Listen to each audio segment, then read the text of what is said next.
ஏய் சித்து, சித்து என்ன பண்றான் உள்ள? காலேஜுக்கு டைம் ஆயிட்டே இருக்கு.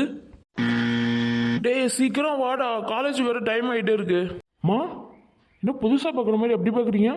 உன்னதான் நேத்து இந்த வீட்டு பக்கம் வரக்கூடாதுன்னு சொல்லி தானே அனுப்புனேன். எப்படி திட்டினா நீ கேப்ப? அம்மா நீங்க திட்டினா நான் கோவப்படுவேனா? என்னை திட்டுறதுக்கு ஃபுல் ரைட்ஸ் உங்களுக்கு இருக்கு. சித்துவை சீக்கிரம் வர சொல்லுங்கம்மா, காலேஜுக்கு வேற டைம் ஆயிட்டே இருக்கு. சித்து காலேஜ் பஸ்ல வருவான்டா, நீ கிளம்பு. டெய்லி நான் தானே சித்துவை அழைச்சிட்டு போறேன். பஸ்ல போறதா என்கிட்ட சொல்லியிருப்பானே. இனிமே அப்படிதான், உன் கூட அவன் வரமாட்டான். ஏம்மா என்னாச்சு? ஏண்டா உன் கூட பழகினா என் பிள்ளை எப்படி உருப்பிடுவான்? இத்தனை வருஷமா என் கூட தானே பழகிட்டு இருக்கான், நல்ல பிள்ளையா தானே இருக்கான். நானும் சித்துவும் ஃப்ரெண்டானதுலேருந்து என்னை இப்படி தான் திட்டிகிட்டு இருக்கீங்க, இதுக்கெல்லாம் நான் கோவப்படுவேனம்மா? டேய் சித்து, காலேஜ் டைம் ஆயிடுச்சுடா, வாடா. இவ்வளோ நேரம் வெயிட் பண்ணிட்டு இருக்கேன் தெரியுமா? இல்லைடா நான் பஸ்ஸில் வரேன், நீ மட்டும் போ.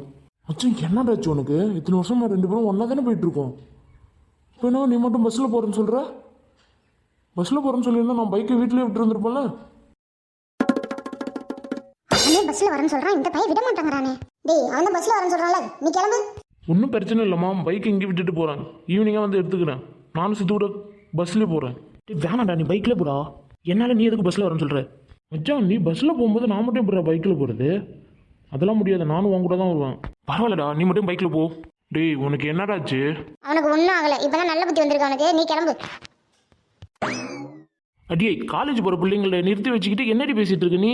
இப்போ சித்து காலேஜுக்கு டைம் ஆகுது, உங்கள் அம்மா கிட்ட பேசிக்கிட்டு இப்படியே டைம் எடுத்துகிட்டு இருக்கீங்க, சீக்கிரம் கிளம்புங்க. அப்பா நான் சித்துவை கூப்பிட்றேன், அவன் பஸ்ஸில் போகிறேன்னு சொல்கிறான்ப்பா. பஸ்ஸில் போயிட்டு எப்போ காலேஜுக்கு போகிறது? அவனை நீங்களாவது வர சொல்லுங்கள், அம்மாவும் தான் புரிஞ்சிக்க மாட்றாங்க. ஏய் குண்டு பண்ணி, சந்தோஷ் கூட போகக்கூடாதுன்னு சொன்னியா சித்துவை? ஆமா போகக்கூடாதுன்னு தான் சொன்னேன். ஏன்டி எப்படி சொன்னேன்? இவன் கூட சேர்ந்து சேர்ந்து தான் சித்து கெட்டு போயிட்டு இருக்கான், அதான் இவன் கூட எல்லாம் பழகக்கூடாதுன்னு சொன்னேன். ஏன்டி சந்தோஷம் இன்னைக்கு நேற்றுக்கா பார்க்குறோம்? 12 வருஷமா பழகிட்டு இருக்கான் நம்ம கூட, அவனை போய் எப்படி பேசுற நீ? என்ன நினைப்பான் பிள்ளை? சித்து மாதிரி தான் அவனும் நம்மளுக்கு ஒரு பிள்ளை. இல்லைங்க அவன் சந்தியாவை ரொம்ப தொலை பண்ணிட்டு இருக்கான் சந்தோஷ். ஏன்டி காலேஜ் படிக்கிற பிள்ளைங்க ஏதாவது பேசிகிட்டு இருக்கோங்க, அதில் ஏன்டி நீ தலையிடுற? இப்போ சித்து உங்கள் அம்மாக்காரி இப்படி தான் சொல்லிகிட்டு இருப்பா, நீ அதெல்லாம் பெருசாக எடுத்துக்காத.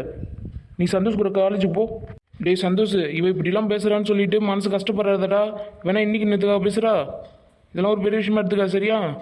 எப்பயும் போல் வீட்டுக்கு வந்துட்டு போயிட்டு இருக்கணும். சரிப்பா, அம்மா திட்டி நான் என்னைக்கும் கோவப்பட்டிருக்கேனா? பா அம்மா சொல்கிற மாதிரி நான் காலேஜுக்கு பஸ்லேயே போகிறேன்ப்பா. ஏண்டா அவள் சொல்கிறான்னு சந்தோஷ் கூட காலேஜ் போகிறோமா தனியாக போகிறேன்னு சொல்கிறீ நீ? இல்லைப்பா அம்மாவுக்கு பிடிக்காதுல்ல. அப்படியே அவங்க அம்மாவுக்கு பிடிக்காதெல்லாம் செய்யாமலே இருக்க, கிளம்புடா.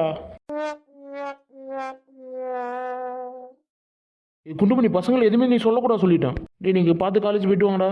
சரிப்பா. அதான் அப்பாவே பர்மிஷன் கொடுத்துட்டாங்களே, அப்புறம் ஏமா இப்படி முறைச்சு நிற்கிறீங்க? அப்பாவே சந்தோஷ் கூட போக சொல்லும்போது நான் என்னம்மா பண்ணுறது? நீங்க எங்க உருப்பட போறீங்க? இப்படியே சுத்தி நிக்க வேண்டியதான் நீங்க ரெண்டு பேரும். ஏண்டா நான் தான் பஸ்ஸில் வரேன்னு சொல்கிறேன்ல, போய் பஸ் ஸ்டாண்டில் நிற்க வேண்டியதானே? அம்மா சொல்கிற மாதிரி என்கிட்ட பேசாமல் அவாய்ட் பண்ணுறதுக்கு தான் பஸ்ஸில் போகிறேன்னு நினச்சிக்கிட்டேன்டா. சரி வாடா, டைம் ஆகுது, காலேஜுக்கு போவோம். டேய் நைட்டு காயும் எனக்கு ஃபோன் பண்ணியிருந்தா தெரியுமா? நீ ஏன்டா ஃபோன் ஆஃப் பண்ணி வச்சிருந்த? அவள் எனக்கு ஃபோன் பண்ணுவான்னு தெரியும், அதனால தான் ஆஃப் பண்ணி வச்சிருந்தேன். வீட்டில் யார் நம்பர் வச்சு இருந்தால் கால் பண்ணி எனக்கு கான்ஃபரன்ஸ் கால் போட்டு சந்தோஷம்னு கேட்குறாடா. பிரேக்கப் பண்ணிடலான்னு வார்த்தையை விட்டுட்டு இப்போ வீட்டில் இருக்கவங்க நம்பர் கான்ஃபரன்ஸ் கால் போட சொல்கிறாளா? இது மட்டும் எங்கள் அம்மாவுக்கு தெரியணும், அவ்வளோதான். அதுக்கு நீ என்னடா சொன்ன?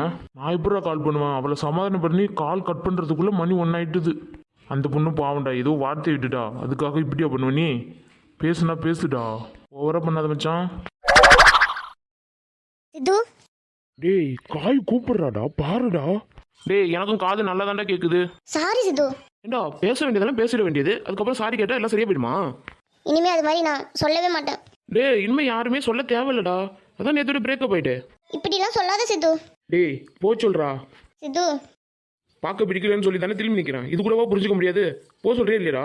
டேய் மச்சான் ஓவரா பண்ணாத, நான் ஒன்றும் ஓவரா பண்ணலடா. சித்து சாரி சித்து. இதே வார்த்தையை நான் சொல்லிட்டு அடுத்த நாள் வந்து சாரி தெரியாம சொல்லிட்டுன்னு சொன்னா மன்னிப்பாங்களாடா? மச்சான் ஓவரா பண்ணாத, அந்த புள்ள தான் தெரியாம சொல்லிட்டுன்னு சாரி கேட்குதுல, ஒரு டைம் மன்னிக்கலாம்ல. இதெல்லாம் ஒரு பிரச்சனைன்னு பேசாம இருக்கீங்க. நைட்டு ஃபுல்லாக எப்படி திரும்ப ஃபீல் பண்ணி என்கிட்ட பேசிகிட்டு இருந்தா? ஏண்டா நானாடா அப்படி பேசினேன்? அவங்க தானே பேசினாங்க, பேசினதுக்கு தண்டனை அனுபவிக்கணும்ல. என்னது தண்டனையா? ஆமாம். அப்போ உன் கோபம் குறைஞ்சவொடனே காயத்ரிகிட்ட பேசுவேன் அதானே? நான் ஒன்றும் அப்படி சொல்லலையே. அப்புறம் தண்டனைன்னு சொன்னியே, அதான் கேட்டேன். தயவு செஞ்சு போ சொல்றா. சந்தோஷ் நான் போகிறேன், எனக்காக யாரும் திரும்பி நிற்க வேணாம். மச்சான் போறாடா, போட்டு விட்டுடா. டேய் போயிட்டாடா. ஏன்டா எப்போ பார்த்தாலும் ஆங்கிரி பேர்ட்ஸ் மாதிரி சண்டையவே போட்டுட்டு இருக்கீங்க? டேய் அவ தான் தெரியாமல் பேசிட்டான்னு சொல்கிறாள், அதுக்கப்புறம் ஏன்டா நீ அதை பெரிய விஷயமா எடுத்துக்கிற?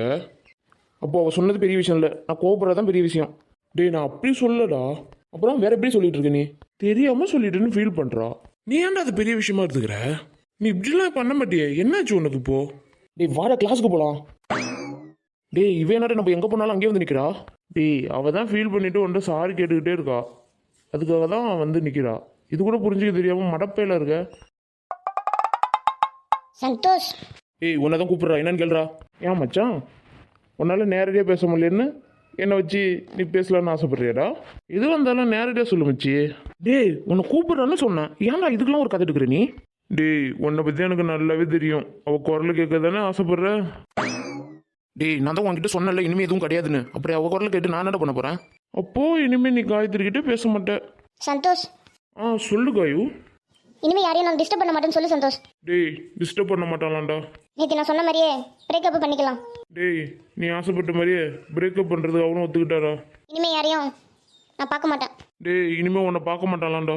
சாரி மட்டும் சொன்னேன்னு சொல்லு சந்தோஷ். டேய் சாரி சொல்ல சொன்னாடா, சொல்லிட்டேன். டேய் போயிட்டாடா.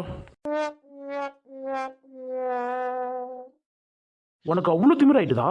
நேற்றுலேருந்து நீ தானே வேணாம் வேணாம்னு சொல்லிட்டு இருக்க, அதான் அவள் சரின்னு சொல்லிட்டு போறா. நான் ஏதோ கோவத்தில் சொன்னேன். அது மாதிரி தானே நேற்று அவள் ஏதோ கோவத்தில் சொல்லியிருப்பா.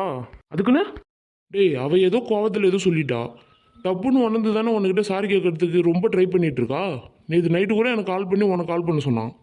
அவள்கிட்ட போய் கெத்து காட்டுற, அவளும் எவ்வளோ நேரம் தான் வெயிட் பண்ணுவா, அதான் கிளம்பிட்டா. அதுக்குன்னு இன்னைக்கு எதுவுமே இல்லைன்னு சொல்லிட்டு கிளம்புறதா? மச்சான் நீ அவகிட்ட ஈகோ பார்க்குறடா, ரொம்ப கஷ்டம்டா இப்படியே இருந்தீன்னா. டேய் நான் ஈகோலாம் பார்க்கலடா. சரி மச்சான், உனக்கு என்னதான் இப்போ பிரச்சனை? அவன் தெரியாமல் சொல்லிட்டுன்னு சாரி 1000 வாட்டி கேட்டுட்டா, இதுக்கப்புறம் அவளை என்ன பண்ண சொல்ற நீ? டேய் அடுத்த வாட்டி ஏதாவது பிரச்சனைனா அவள் இப்படி சொல்லக்கூடாதுல்ல, அதுக்காக தான் நான் பேசாமல் இருக்கேன். அவளுக்கு கொஞ்சம் கூட பொறுமையே இல்லைடா. அதான் பொறுமை இல்லைன்னு தெரியுதுல்ல, அதுக்கேற்ற மாதிரி நீ நடந்துக்கோ. ஏண்டா எப்போ பார்த்தாலும் நானே அட்ஜஸ்ட் பண்ணி போகணுமா? அட்ஜஸ்ட் பண்ணி போக முடியலன்னா இப்பயே பிரேக்கப் பண்ணிக்கோ. டேய் எப்படிடா? கொஞ்ச நாளைக்கு பேசாமல் டிஸ்டர்ப் பண்ணாமல் இரு, அடுத்து என்ன நடக்குன்னு வெயிட் பண்ணி பார்ப்போம்.